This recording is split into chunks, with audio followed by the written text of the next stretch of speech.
पन्ना हा एकमेव शब्द त्याला लागू होतो ना. उदय सामंतने कधी असं वाक्य उच्चारलं ना. उदय सामंत कुठे जाणार आहे. उलट उदय सामंतवर एकनाथ शिंदे साहेब वारंवार जास्त जबाबदारी टाकायचा प्रयत्न करतायत.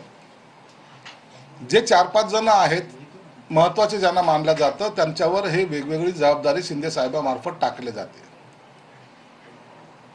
आणि कोणीही आमदार 60 पैकी एकही आमदार शिंदे साहेबाच्या आदेशाविना काम करत नाही हे मी तुम्हाला स्पष्टपणे सांगतो.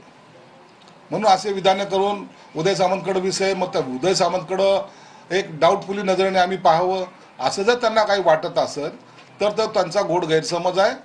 उदय सामंत आणि असं आम्ही सर्वजण एक आहोत आणि आमच्यामध्ये कोणतीही दरार नाही आहे आणि टाकायचा कोणी प्रयत्न करू नका. उठाव कसा करायचा हे आमच्याकडून शिका. आमदार कसे सोबत घ्यायचे ते आमच्याकडून शिका. त्याचे आम्ही मास्टर आहोत, गुरु आहोत.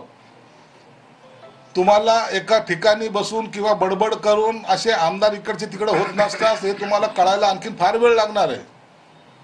म्हणून असे बेताल वक्तव्य जे करतात त्यांची क्यू येते. फक्त क्यू आणि क्यू हा शब्द त्यांच्यासाठी लागू होतो. संजय राऊत यांच्या या वक्तव्याचं तुम्ही खंडन करताय.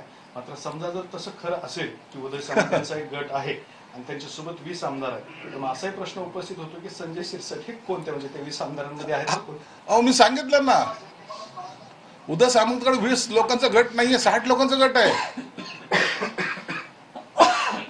जेव्हा 60 लोकांचा गट येतात आम्ही सर्वजण एकच आहोत ना. म्हणून त्याचा ती चर्चा करण्यात काही अर्थ नाही. ही फक्त हेडलाईन कशी तरी बनावी, यांच्यामध्ये फुटे असे कुठं दाखवण्याचा प्रयत्न करावा. असं कोणतंही घटना आमच्यामध्ये नाही किंवा वादविवाद सुद्धा नाहीत.